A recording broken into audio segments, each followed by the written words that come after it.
Hello, everyone. I'm Cincinnati Man here, back again with my sister. Hello. You know what you gotta do? You have one job to do. We're here to talk about the 1955 movie Rebel Without a Cause. You know what's interesting? Yes. That's in black and white. That's in color, but the other, but 1954 was in black and white. I'm like, why? Yeah. Was that done on purpose, or is that older than I thought? Like, I would imagine it'd be more expensive to shoot in color, so maybe that's why a lot of studios didn't want to do it at first. I don't know. Is there a notebook behind you somewhere? Is there a notebook behind you? Yeah. I had wrote some stuff down initially when I first watched it, and I was kind of confused. I'm not gonna lie, I was a little confused. About the opening. When I first watched it, I was shocked that the opening scene was the opening scene was the titles. I was confused when I was like, what is this? Yeah. Mm. And then when it opened up and he's on the floor playing with a little toy monkey like a little kid. Yeah. All I kept on thinking was, is this y'all sex symbol? Is this y'all king? He was inebriated. And this is y'all cool, Mr. Cool. He playing with action figures on the ground and drunk. Ooh, and I'm like, women really like, oh, that's James Dean. Like, really, some inebriated bum. He wasn't a bum. He was a.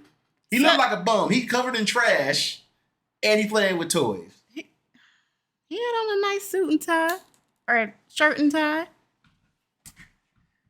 Looking like a bum. All wrinkled it all up. So they end up taking him to the police, for public drunkenness. It said drunk or something like that, or something, inebriation. Yeah.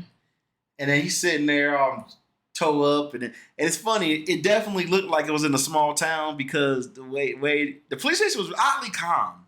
It was. But is everybody just like, yep, we're just going to sit here, And, when they was a young lady named Judy. Yeah. It was like, okay, they showed him sit down, then they showed Judy who got called into the principal's office because that's what the detective looked like. He looked like a principal. He had a little clipboard and everything. And Judy came in, and the way she was talking about her father, like, we all going out to eat, and then he saw me and he lost his mind and called me a whore or something like that. Yeah, because she had on makeup. But what killed me was the way she was talking. At first I thought the father had dementia. I was like, is he losing his mind or something? Because the way she was like, she said he just turned on her, right? Mm-hmm. And I was like, dang, Judy going through it.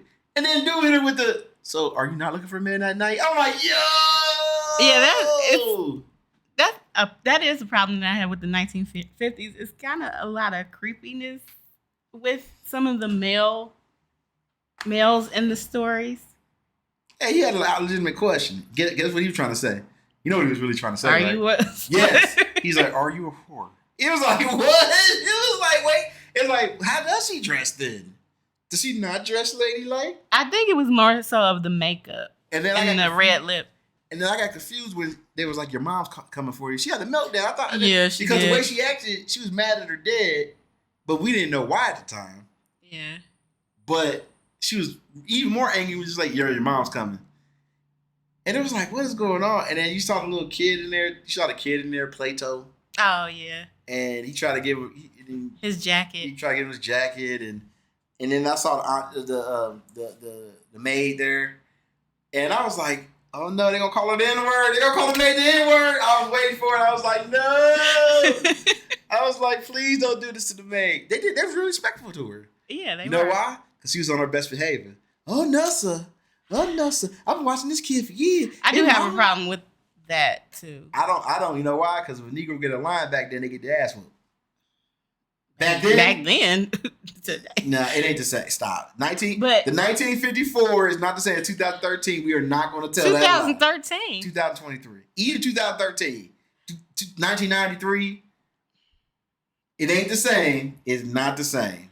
But I do have a problem with a lot of the older movies and their depiction of black women. I'm fine with it because I'm okay with it in terms of that was that time.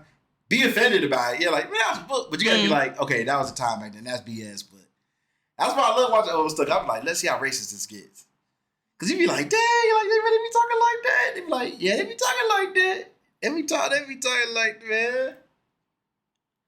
Hey. So. I will admit, when I first saw Rebel Without a Cause, which was years ago, I was confused 93. about... 93, I was 5. Yeah, you probably saw it back then. We was watching a lot of stuff back then. Yeah. We had cable. We was watching everything. I was confused about Judy and Plato's story. Like, I wanted them to go more in depth while they were at the police office. But oh, really? I thought it set it up to be like, what's happening? You know what I mean? It was. That's why I wanted to know more, because I'm like, what's really going on with her father? But father and daughter relationships are different. We'll go down that path in a minute. I also want to add, when he was making that siren noise, I replay that every time. That is like one of my favorite parts. The audio engineer thought he was doing something right there. The audio engineer put that on there like, yeah, I mixed it just right. You know, he patting himself on the back. You know, he was like, on the waterfront, who? I do love when he does that. I'm about to look up and see if he won any awards. So then John what's his name? Plato or John? Hold on. It's John, but they call him Plato. He calls himself Plato. Yeah, call me Plato. I mean, you call yourself Cincinnati man. Yo, relax. See, look, you know something? You see the disrespect I get? It didn't win any awards. It makes me, dang. Whatever. It got nominated for everything. It won a Golden Globe, though. For Natalie Wood. Okay. When Plato get up in there, and he's like, why you do it, kid? I'm like, oh, what'd he do? Oh, my God, yes. He just shot up a bunch of puppies. A puppy. I was like, lock him up. That's the clearest indication of a serial killer right there. But they didn't have that stuff back then. I know, but looking at it now, I forgot. I just wanted to do it. And dude even was like, yeah, we need to take him to a psychiatrist. He's like, head shrink? I didn't know they had those terms back then, a head shrink. Yeah. That is a disturbing line in that movie. I was like, okay, he's insane. Judy's a whore. And allegedly. And James Dean character is a bum. Stop calling him a bum. He's not a bum. Should I call him chicken? Oh God, don't do that. And then his parents showed up, and I was like, I got this right. I was like, that's Thurston Howell III. Yeah. Gilligan's Island. Yeah. With a top hat and everything. I was like, that brother can't escape that thing. Even though it was before that. But and then you find out he's a damn suburban kid with just angst. That's all he is. Look, we're going to cut right to it. This whole movie is about some damn suburban kids that don't know how to deal with puberty. That's it? I thought it was way more than this. All these kids were pretty affluent. And they were horrible. They had gangs running around. They were still in cars and everything. They weren't even from the bad neighborhoods or nothing like that. And all I kept on thinking is arrest all of them. I'm like, arrest these thugs. Arrest these animals. Except for James Dean. He's just misunderstood. And then he runs into the local suburban street gang. He gets stabbed a few times. He smacks the knife. Smacks the knife away and it was like, you're good. Okay, now we can street race. I was like, he didn't do anything. Y'all ain't gonna fisticuffs? Y'all ain't gonna... They didn't even do that. I don't know. Maybe that's how they handled things in the 50s. I wasn't there. And then my favorite part is when they street race to the edge of a cliff. What kind of suicidal? What kind of look? You know, this showed me that the 50s and 60s. The 1950s definitely needed like emo music. I don't think obviously that they thought somebody was gonna go over the cliff. Like, how stupid was Buzz, the leader of the gang? You literally driving a car. He has his sleeve got caught. The sleeve and the button was connected. He puts it through. It was so funny seeing. He was like, and I was like, Dude, you drive, dude. Really, I would have checked my come on, man. Hey, I want to do the Mythbusters to see when those 1955 cars go over a cliff and see if they blow up instantly. They got warranty. I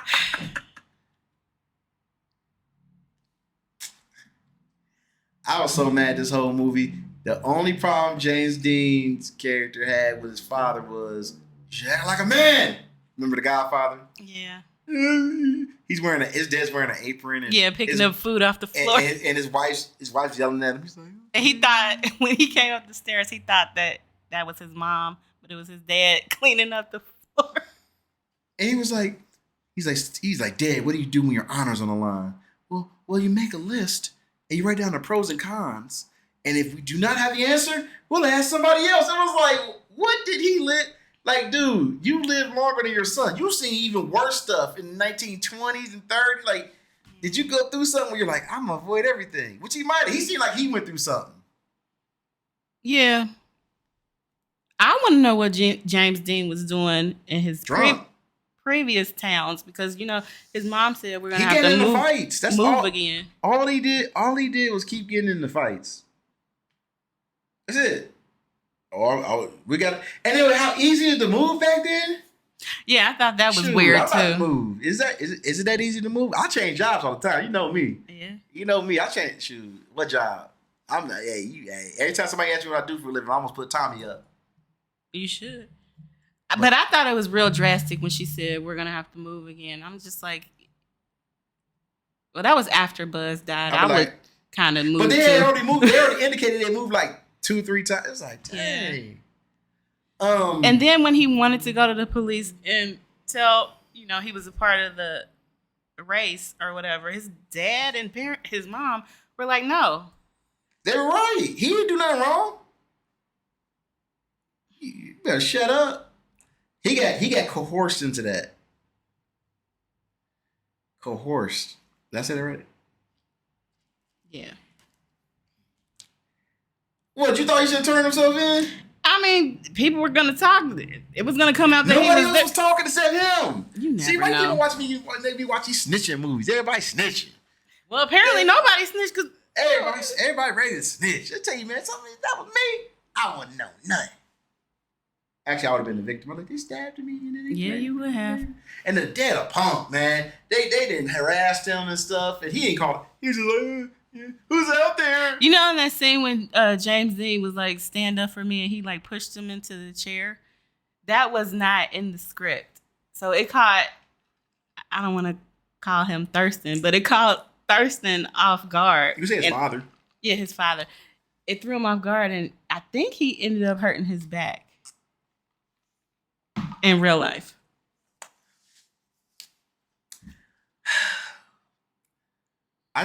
When they fought and then they met at the cliff thing and all this other stuff, I kept thinking, like, where the cops at?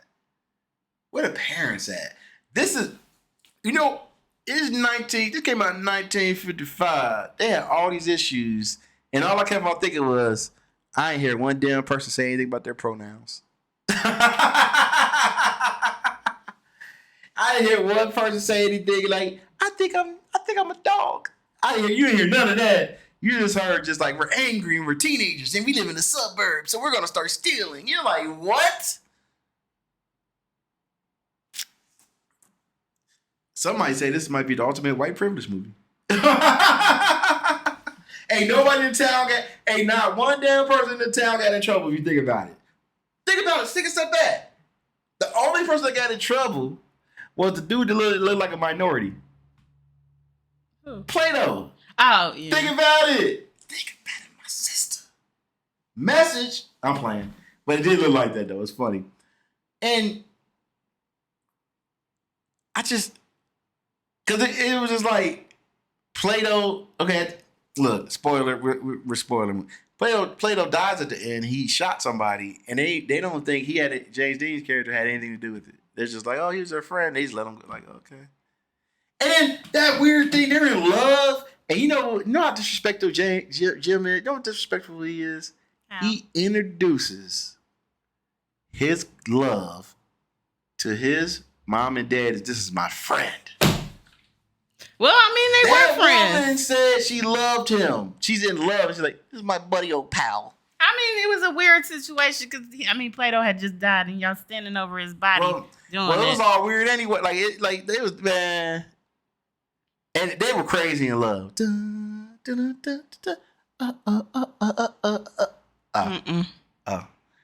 were crazy in love though. She had those crazy eyes too when she was laying on him. Her eyes were all big, like, yo, it's all us now. It's like, what have y'all gone through? Teenagers. I've talked a lot. Any little tidbits you want to add to this? Anything that comes to your mind? It was weird that all three of the stars died tragically. You know, James Dean died in a car crash. Natalie Wood allegedly drowned. But Natalie Wood died when she was like 60 something, right? I think I saw that. Yeah, but she still drowned allegedly. I don't think that was a accidental drowning. Was that the one where what's called was there? Oh, Christopher Walken? Yeah. But he never talks about it? Right. 53. Yeah. I mean, it was years later, but it's still... Yeah, and then Sal Mineo, he got stabbed to death. And the other dude, yeah, by some random dude. Yeah, I saw that. In an alley. But I really don't think she was accidentally drowned. Maybe she... Because you have conflicting reports. Some people say they heard arguments while she was on the dock with her husband because he was jealous of the way that Christopher Walken and her were like mingling together. What was the toxicology report? Of Natalie? Because, you know, swimming and doing drugs don't go well together. Maybe she was on something. And, you know. She had a terrifying fear of water. So she wouldn't have been near that dock like that. I don't think. But I think she did have alcohol in her system. Now, let's see.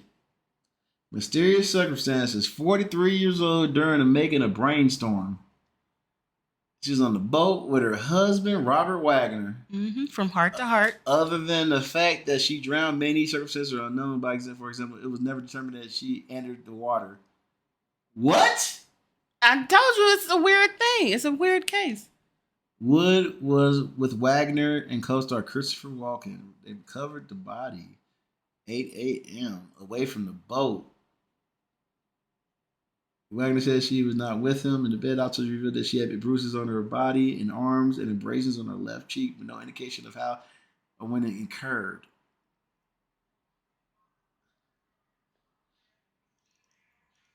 In 2018, Wagner was named as a person of interest. Yeah. And then I never heard anything else about it after that.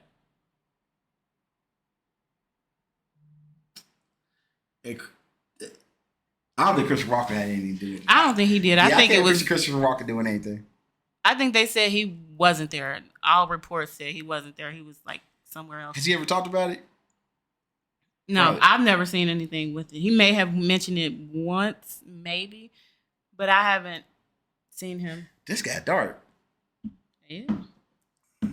I liked the movie, but I just couldn't believe how bad the teenagers were. I can't believe how I was like, this is the thing that teenagers like, yeah. And it was like, y'all ain't got shit to be mad about.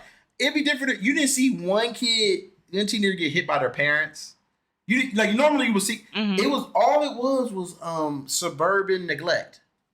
Well, I mean, the life of a teenager. You think your situations are much worse than they were, but in this movie they were because a teenager died. But like, you know, teens go through their melodramatic moments in life. Judy's disgusting. What'd Judy do?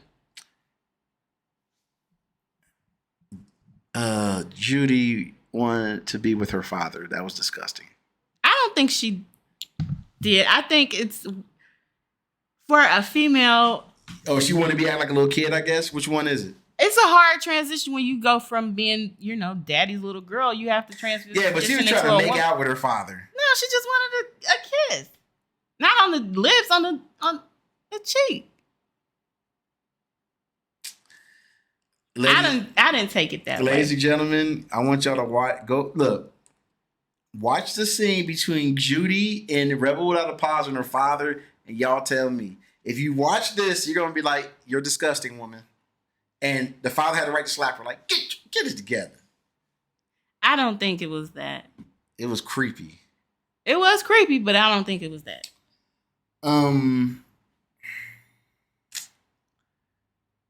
I don't. There were certain scenes I was like, okay, I can see him being a sex symbol, and there are other scenes it was like, this dude's a drunk bum loser. Why you keep calling him a drunk? You only saw him drunk once in the opening scene. Twice. What was the other time? After dude died, and then he talked to his father. He met up with Judy later. And he was like, "Hey, how you doing?" She was like, "Remember, he had called her parents' house, and dude was like, I don't know what this is." And he hung up on her. Yeah. And then in that later, he was like, "How you doing?"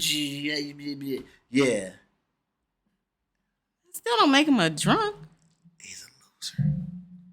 I tell you, if I ever had a daughter, and she fell for him, you gotta leave my house. I mean, that's only one movie. I mean, he only has 3. He only got 3 movies. He died. He died before that came out.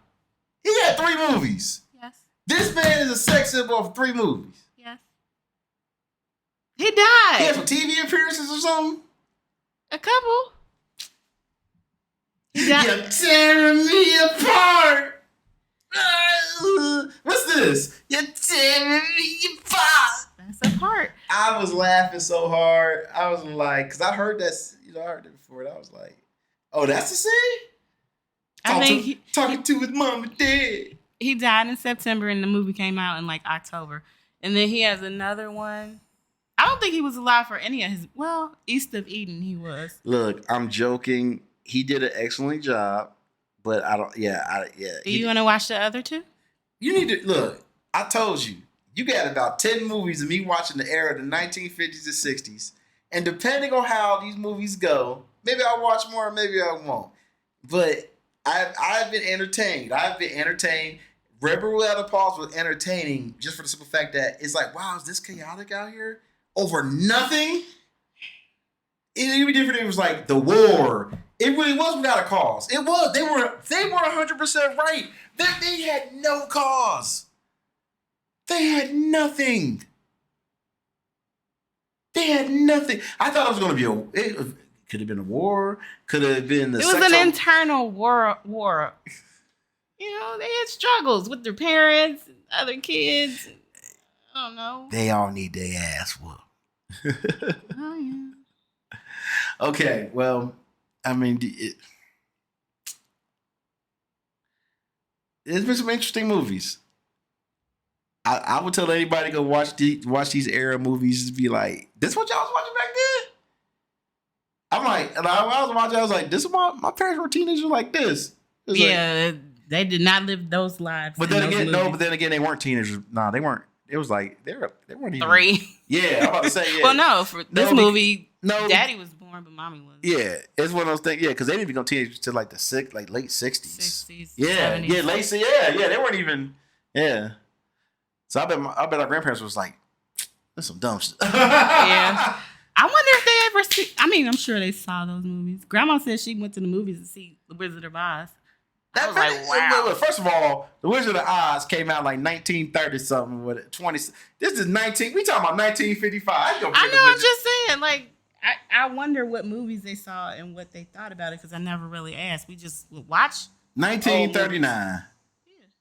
She was born in 1930. Well, unfortunately, we cannot ask because we have no living grandparents. Nope. Oh, that was. Oh, I just laughed because it was awkward. R.I.P. to both sides of our grandparents. Side and a half. The mama's side and daddy's side. Wonderful people, wonderful characters. Wonderful characters. I'm Cincinnati Man. With my sister. Y'all have a good one. Bye.